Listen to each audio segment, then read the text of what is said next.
Have you ever wondered why some relationships start with such intensity and passion, only to fizzle out once the pursuit is over? Why does the woman who seemed so captivated by you suddenly become distant after you've committed? Today, we're going to explore this age-old relationship dynamic through the lens of Stoic philosophy, and I promise you, by the end of this video, you'll have a completely different understanding of human nature and relationships. Marcus Aurelius once wrote that we suffer more in imagination than in reality. This profound insight reveals something crucial about human psychology that applies directly to modern relationships. The chase, the uncertainty, the anticipation, these create a psychological landscape that's far more stimulating than the comfort of certainty. Let me share a story that perfectly illustrates this phenomenon. There was a successful businessman named David who spent months pursuing Sarah, a marketing executive he met at a conference. He sent thoughtful messages, planned elaborate dates, and showed genuine interest in her dreams and aspirations. Sarah was enchanted. She told her friends she had never met anyone so attentive and caring. But something interesting happened after they became exclusive. Within a few months, Sarah began pulling away. She stopped responding to his texts as quickly, declined some of his date invitations, and seemed less enthusiastic about their conversations. David was confused and hurt. He had done everything right, hadn't he? He had been the perfect gentleman, the attentive partner, the reliable boyfriend. So why was Sarah losing interest now that she had what she claimed to want? The answer lies in understanding a fundamental principle that the Stoics understood thousands of years ago. Humans are driven by the pursuit of what they perceive as valuable, and value is often determined by scarcity and challenge. Epictetus taught that we don't control what happens to us, but we control how we respond. In relationships, this means understanding that attraction isn't just about being nice or available. It's about maintaining your own sense of purpose and mystery even within commitment. Here's what happens in the female psyche during the pursuit phase. When a man is chasing her, several psychological mechanisms are activated.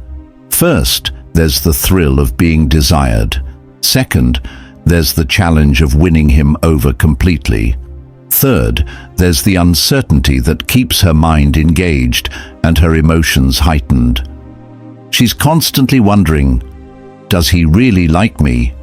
Will this work out? What does he think about me? But once she has secured your commitment, once the uncertainty is removed, something shifts.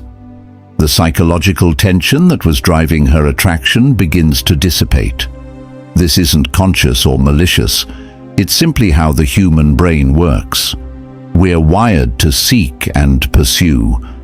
Once we have something, our attention naturally turns to the next challenge.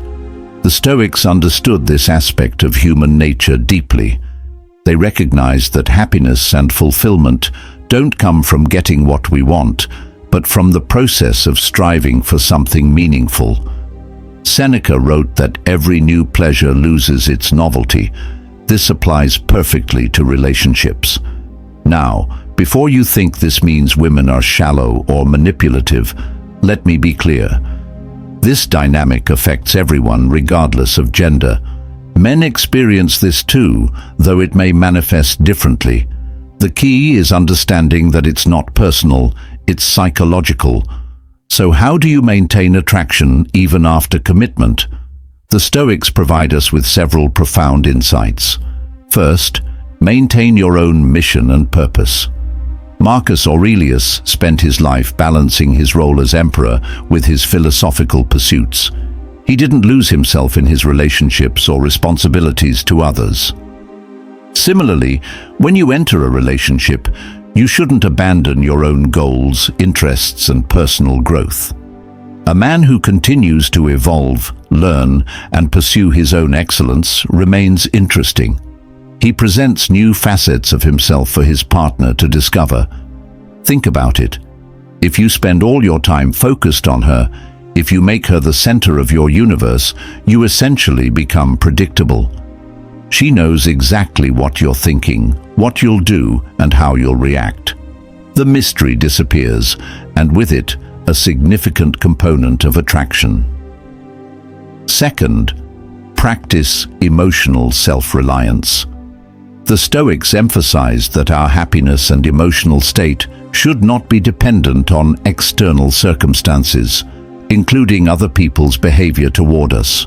When you become emotionally dependent on your partner's approval, attention, or affection, you lose the very confidence that attracted her to you in the first place. Epictetus taught that we should focus only on what is within our control.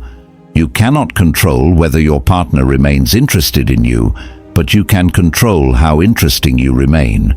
You can control your own growth, your own pursuits, and your own emotional stability.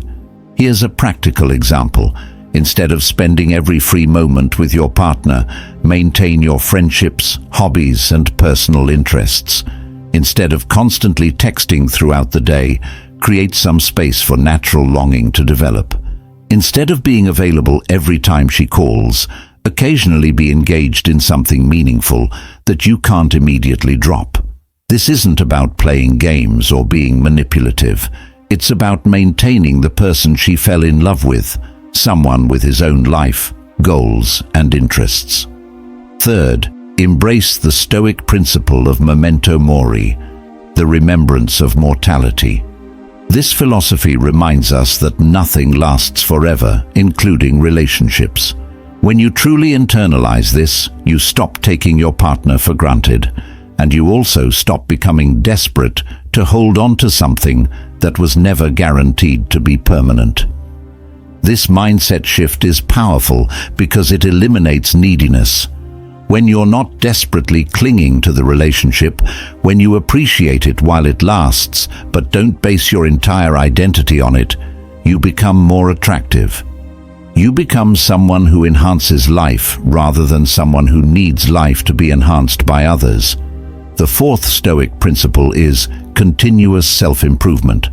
Seneca wrote extensively about the importance of daily reflection and growth. In relationships, this means never becoming complacent. Continue reading, learning, developing new skills, and expanding your perspectives. A person who is constantly evolving presents new discoveries for their partner. They remain a source of inspiration rather than a comfortable piece of furniture. Many men make the mistake of thinking that once they're in a relationship, they can relax their efforts. They stop going to the gym, stop pursuing their interests with passion, stop challenging themselves intellectually. They become comfortable, and comfort, while nice, is not the same as attraction. Now let's address something important: the difference between healthy mystery and emotional unavailability. Maintaining your independence and personal growth is healthy. Deliberately withholding affection or being emotionally distant to create artificial scarcity is manipulative and harmful. The Stoics valued virtue above all else, and virtue includes treating others with respect and kindness. The goal isn't to make your partner insecure or to play psychological games. The goal is to remain the complete, fascinating person she fell in love with, rather than losing yourself in the relationship. Here's another crucial insight from Stoic philosophy: the concept of preferred indifference. The Stoics believed that while we naturally prefer certain outcomes, like a loving relationship, we shouldn't become attached to them in a way that compromises our inner peace or authentic self.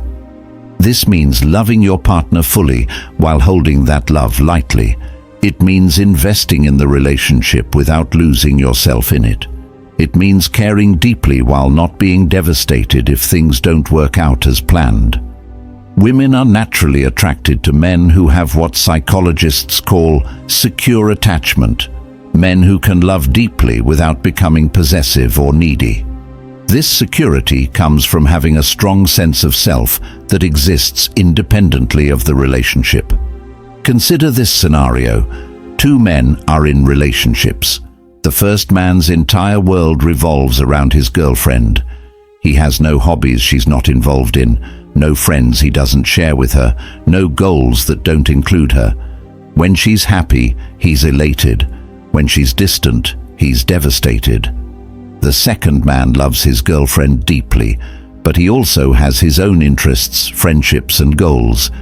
He's genuinely happy to see her, but he's also content when he's alone. He supports her dreams while actively pursuing his own. Which man do you think remains more attractive over time? The first man, despite his devotion, becomes predictable and frankly burdensome. His happiness becomes her responsibility, which is an enormous pressure. The second man remains intriguing because he continues to grow and evolve independently. Marcus Aurelius reminded himself daily that he could lose everything he valued, not to become pessimistic, but to appreciate what he had while not becoming attached to it. In relationships, this translates to loving fully while maintaining your emotional independence. Here's something fascinating. When you stop needing someone's attention to feel complete, you often receive more of it. When you stop chasing validation, you become inherently more valuable. This isn't a manipulation tactic. It's a natural consequence of becoming a more complete person. The Stoics also emphasize the importance of rational thinking over emotional reactions. In relationships, this means not taking every mood change or moment of distance personally. Women, like all humans, have complex emotional lives that aren't always about you. When you react to every fluctuation in her behavior with anxiety or attempts to fix something, you become exhausting to be around. Instead, maintain your emotional equilibrium. Support her when she needs it, give her space when she needs it, and continue focusing on your own growth and contribution to the world. Let me share another principle that's crucial: the concept of voluntary discomfort. The Stoics practiced deliberately experiencing minor hardships to build resilience and appreciation for what they had. In relationships, this might mean occasionally choosing to spend time apart, even when you'd prefer to be together. It might mean pursuing challenging goals that require sacrifice and dedication. This isn't about being distant or unavailable. It's about choosing growth over comfort, even within a committed relationship. A man who continues to challenge himself, who isn't afraid of discomfort in pursuit of excellence, remains dynamic and inspiring. Remember, attraction is largely about energy, the energy of growth, of purpose, of mystery, of confidence.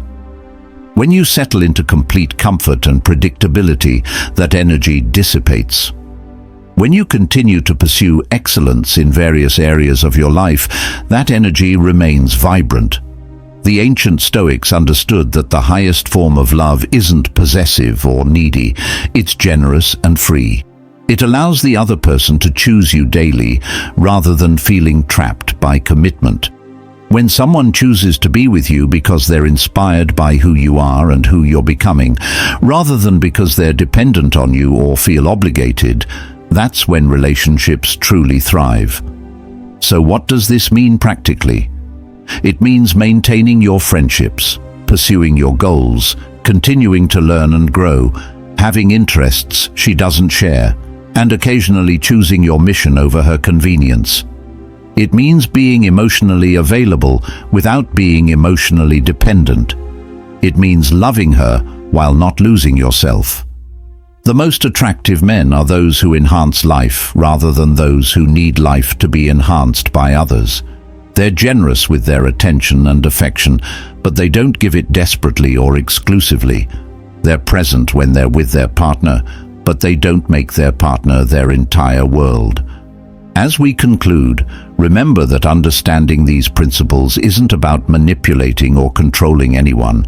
It's about becoming the kind of person who naturally inspires attraction and respect.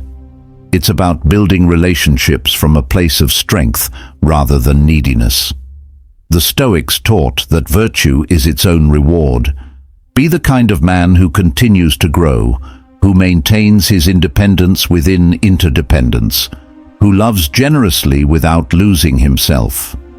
This isn't just attractive to women, it's attractive to everyone, and more importantly, it's the path to a fulfilling life regardless of your relationship status.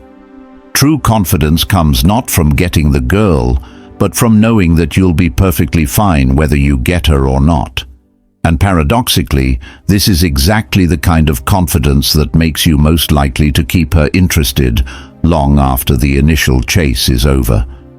The ancient wisdom of the Stoics offers us a roadmap not just for better relationships, but for better living.